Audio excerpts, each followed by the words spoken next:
Hello and welcome to today's episode of CryptOMG, and I'm keeping on trucking. Now today I'm excited because I have a friend that's building something very real and I think unlocks a little bit of the bigger vision of digitized finance, crypto, whatever you want to call it. Let's get right into it. Alright, so first and foremost, I just want to reference something I spoke about yesterday, which was the CloneX debacle with the disappearing art. Now, that was a bit of a disappointment, but it is nice to see that someone from the team, Samuel Cardillo, came out and he said, look, the CloneX and the Animus collections, they were currently on their way to being decentralized to Arweave. And he goes on to talk about the Cloudflare issue, which was basically that they had a longer subscription, it ran out, and they didn't migrate in time. That's why we saw the break occur, and it was a bit of a fiasco. Now, my assumption is that the Artifact team managing this is pretty small now. They did dismantle the company at the beginning of the year. So what he goes on to say is basically that all of these assets are moving to Arweave, a decentralized storage solution that I've discussed in the past. Assets on Arweave stay up for like 200 years, I believe, and before they need to just be kind of repaid for. And this means that they will exist in perpetuity, so anyone holding those assets can be guaranteed that they have that Murakami art extended into the future.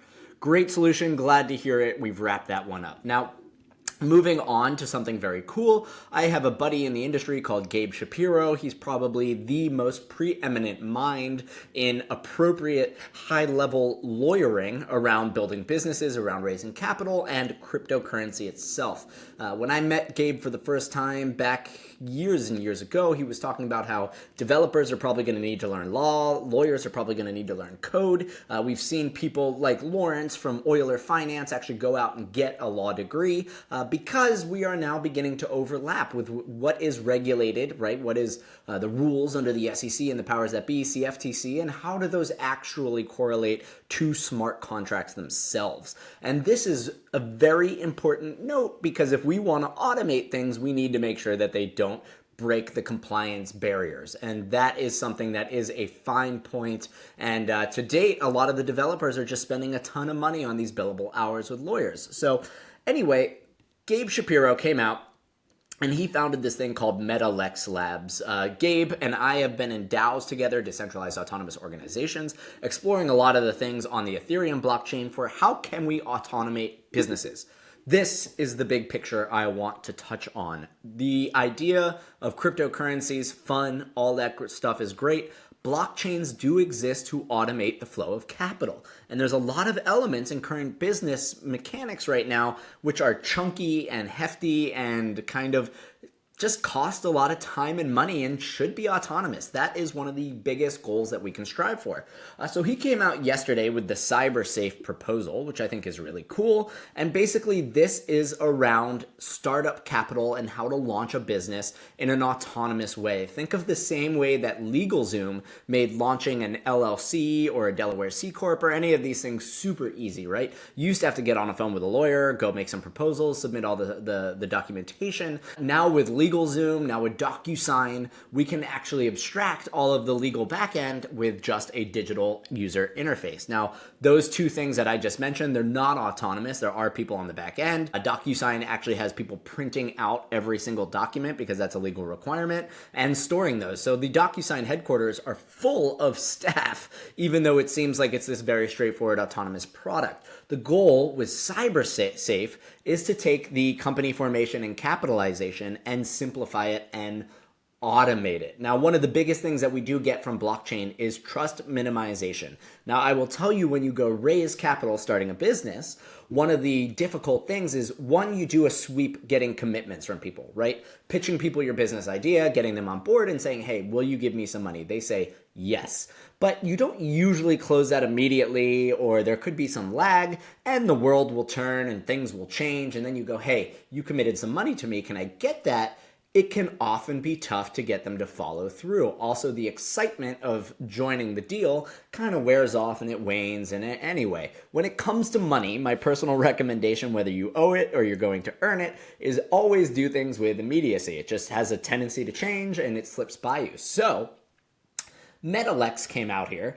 They have this concept called Borgs, which is essentially their take on the DAO, the Decentralized Autonomous Organization. And they basically are calling them cybernetic organizations, which is to mean that he's trying to automate as much of the org process as possible while maintaining the legal protections. So everything that Gabe does and that MetaLex does tries to make as much happen on-chain and automatically, but also be defensible in court should your contract get broken from the actions of the counterparty. I do highly recommend people dive into this. I think it's really fun. The Borg is sort of the foundation, but now we're moving into the cyber safe. And a safe is a simple agreement for future equity. This is generally how someone raises money for a business. Basically, it's a cookie cutter sheet. However, you do need to hire lawyers at this point in time to to personalize the template, to help you get signatures from everybody involved in the signing and the countersigning of the documents, and to kind of manage the entire process as described in Gabe's actual initial post here. If you dive into this, Gabe actually goes on to describe this restores the original spirit of safes to scale fundraising simply. Basically going on to say, we've seen safe rounds handled by large law firms lead up to $300,000 in legal fees. And this is something that I think people don't see from the front end of technology capital raising in startup world, is that you actually need a ton of money just to handle the fundamentals, the infrastructure stuff, like the raising the money itself costs you, let's say it costs you $300,000 to raise a couple million. That's expensive. So the idea here is to automate the business. This is what I think is very exciting in blockchain, which is to say, how do we go from operating these businesses that used to be brick and mortar, and if they're now online, why can't everything happen in an automatic fashion? With blockchain, we can have smart contracts that call your business for payment. The business itself can receive that payment. It can verify it on chain. It can release the funds from a communal treasury. And this is all really interesting and exciting to me. This allows us to take a step back from cryptocurrency as the grand casino and start to look at it as the foundation for a new digital finance layer, for fully automated businesses, for worlds where the software is the business. Why do we need to come offline at any point? That's kind of the crux. So it's very cool. You can create, sign, and fund your safe in 4 clicks. No DocuSigns, no emails, no words, no PDFs. Now, you don't need DocuSigns because the guarantee is in the smart contract. So basically, the way this works is you go to somebody, you pitch them to become part of your business, to invest. If they agree, you send them a blockchain transaction. They can sign that. And what happens is that the smart contract will take their funds and it will issue an NFT. That is basically a receipt that you own a share of this business now. That smart contract can hold the funds and manage them. And that's why we don't need a bank account to be set up. We don't need a DocuSign agreement, because the legalese is actually in the smart contract. The sending of the funds and the signing with the signature is the same as signing a DocuSign. So this is a really cool and exciting way that people can begin the fundraise process, all through the ease of an application, just like LegalZoom.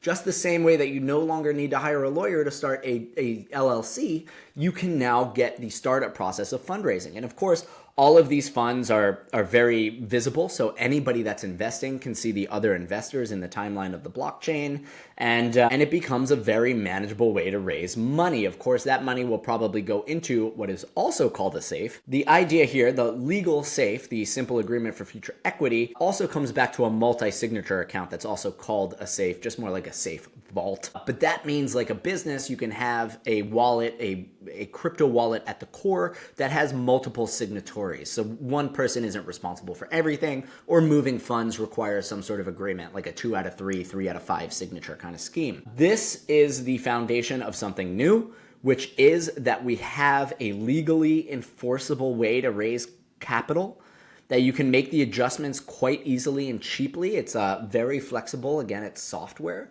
That we have tokenized safe certificates. So this digital NFT that you get back as a position, I mean, if you want to, you could sell it to another investor for more money, right? We call these secondaries in the traditional format, but that generally would require some sort of OTC broker, over the counter. So you can see that we're taking a lot of the heavy lift out of the capital fundraising element and just offloading it to software. This is amazing to me. We start to blend in stable coins. We start to blend in more banking facilities on chain. And we are going to move from, not only will you be able to raise funds for a business online, you'll be able to operate the business and share the revenue online. If we decentralize that, it won't be a security, it will be a utility.